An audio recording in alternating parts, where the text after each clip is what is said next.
ایک روایت میں آتا ہے جب سحری کا وقت ہوتا ہے شوہر اٹھتا ہے اور اپنی بیوی کو بھی بیدار کرنے کی کوشش کرتا ہے، اللہ کی بندی اٹھ اور اللہ کے حضور سجدہ ریزی کر لیں۔ وہ رحمتوں کے بٹنے کے لمحے ہیں، دعاؤں کی قبولیت کی گھڑیاں ہیں، انوار اترتے ہیں ان لمحوں میں، رزق بڑھتا ہے ان لمحوں میں۔ تو وہ اٹھتا ہے اور اپنی بیوی کو بھی بیدار کرنے کی کوشش کرتا ہے۔ سارے دن کی تھکی ہوئی خاتون اٹھ نہیں پاتی تو خیر وہ خود وضو کرنے چلا جاتا ہے، لیکن اس کے دل میں بے چینی ہوتی ہے کہ یہ بھی کبھی اٹھ کے اللہ کے حضور سجدہ ریز ہو جائے تو کیسا اچھا لگے۔ یہ سچی محبت کی علامت ہے۔ خیر اسے خیال آتا ہے اور وہ پانی کا چلو ساتھ لیے آتا ہے اور اپنی بیوی کے چہرے پہ چھڑک دیتا ہے اور خود مصلی بچھا کے نماز پڑھنے لگ جاتا ہے۔ بیوی اٹھتی ہے، دیکھتی ہے میرا شوہر نماز میں ہے، اسے بھی خیال آتا ہے، اٹھتی ہے جلدی سے، وضو کرتی ہے، مصلی بچھا کے شوہر کے قریب نماز پڑھنے لگ جاتی ہے۔ ایک طرف شوہر نماز پڑھ رہا ہے، ایک طرف بیوی نماز پڑھ رہی ہے۔ سحری کے لمحے ہیں، ٹھنڈی ٹھنڈی ہوائیں چل رہی ہیں، انوار اور رحمتوں کی برکھا برس رہی ہے، کوئی دیکھ نہیں رہا، ریا کا شائبہ ہی نہیں، دروازے مکفل ہیں، اور کبھی سجدے میں بیوی ہے، کبھی سجدے میں شوہر ہے، کبھی وہ قیام میں ہے اور یہ رکوع میں ہے، کبھی یہ رکوع میں ہے وہ قعدے میں ہے۔ دونوں سحری کے وقت اللہ کے حضور سجدہ ریز ہے، میاں بیوی۔ حدیث پاک میں آتا ہے دونوں کو دیکھ کے رب مسکرا رہا ہوتا ہے، اپنی شان کے مطابق اللہ خوش ہو رہا ہوتا ہے کہ میرا بندہ اور میری دہلیز کی باندی کس طرح میرے حضور سجدہ ریز ہیں۔ اور اگر ان کو پتہ چل جائے نا کہ سجدے میں کتنی رحمتیں اتر رہی ہیں، وہ سجدے سے ساری نہ اٹھائیں۔ 5 گانا نماز کا شعار بنا لو زندگی میں، کبھی قضا نہ ہونے پائے، اور اگر اللہ نصیب کرے تو سحری کے سجدے بھی زندگی میں شامل کر لو۔ دیکھنا زندگی کس طرح ٹینشن فری ہوتی ہے۔ آج ہر بندہ کہتا ہے مشکلیں، اور میاں جس وقت مشکلیں ٹلتی ہیں، جس وقت مصیبتیں زائل ہوتی ہیں، وہ لمحے تو سو کے گزار رہا ہوتا ہے۔ صبح اٹھ کے نمازی بھی ٹکریں مار کے جلدی جلدی صبح کا وقت گزارنے کی کوشش کرتے ہیں، میرے جیسے نکمے لوگ۔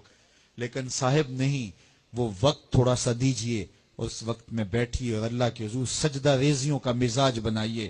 معراج النبی کا جو خاص تحفہ ہے وہ نماز ہے جو حضور لے کر آئے۔ اور پھر بارگاہ قدس میں جب حضور حاضر ہوئے، اللہ نے اپنے محبوب کو بہت کچھ دیا تھا۔ 70,000 اسرار تھے، 70,000 رموز، 70,000 حکایات، اور بہت کچھ دیا۔ سب کچھ دینے کے بعد کہا محبوب یہ تو میں نے خود دیا، اب تو بتا میں تجھے کس چیز سے نوازوں، تیری اپنی بھی کوئی چاہت ہو۔ تو محبوب نے جو جواب دیا وہ سنیے۔ ہم ہوتے نہ جانے ہمیں کوئی اختیار دیا جائے تو کیا مانگ لے، کوئی دولت مانگے، کوئی ثروت مانگے، کوئی شہرت مانگے، لیکن ذرا دیکھیے انتخاب، دیکھیے حضور کا، اور پھر اشش کیجیے حضور کے انتخاب پہ۔ کہا کہ محبوب آپ کی جھولی میں کیا ڈالا جائے، کیا دیا جائے؟ تو محبوب نے کیا کہا؟ بنسبتی الیکا بالعبودیہ، اے اللہ ساری زندگی میں یہ کہتا رہا کہ تو میرا رب ہے، آج تو بھی تو کہہ دے کہ تو میرا بندہ ہے، مجھے عبد کہہ کے پکار دے۔ میں نے سجدوں میں کہا تو میرا رب ہے، میں نے قیام میں کہا تو میرا رب ہے، میں نے طائف کے بازاروں میں، مکے کی گلیوں میں کہا تو میرا رب ہے، میں سینے حرم میں کہا تو میرا رب ہے، میرے بدن پہ اوجریاں ڈالی جاتی رہیں، میں نے کہا سبحان ربی الاعلی، میں نے تجھے پکارا اور پتھر برس رہے تھے، میں نے کہا تو میرا رب ہے، میں نے تجھے ہر موقع پہ اپنا رب کہہ کے پکارا، آج تو بھی تو کہہ دے کہ تو میرا بندہ ہے۔ تو اللہ نے کہا سبحان الذی اسری بعبدہ، تو عبد کہہ کے پکارا۔ اور عبدیت کا عملی اظہار نماز سے ہوتا ہے۔ نماز میں جو سرور ہے، نماز میں جو لطف ہے، اور بندگی کا جو مزہ ہے وہ کہیں اور نہیں ہے۔ حضرت سیدنا غوث اعظم رضی اللہ تعالیٰ عنہ فرماتے ہیں کہ ولایت میں جو سب سے بڑا مرتبہ ہے جو ولی کو نصیب ہو جاتا ہے، وہ مقام بندگی نصیب ہوتا ہے، وہ عبودیت کا مقام ہے جو بندے کو نصیب ہوتا ہے۔ تو یہ بندے کے لیے معراج ہے، اسی لیے کہا گیا صلاۃ معراج المومنین، نماز مومن کی معراج ہے۔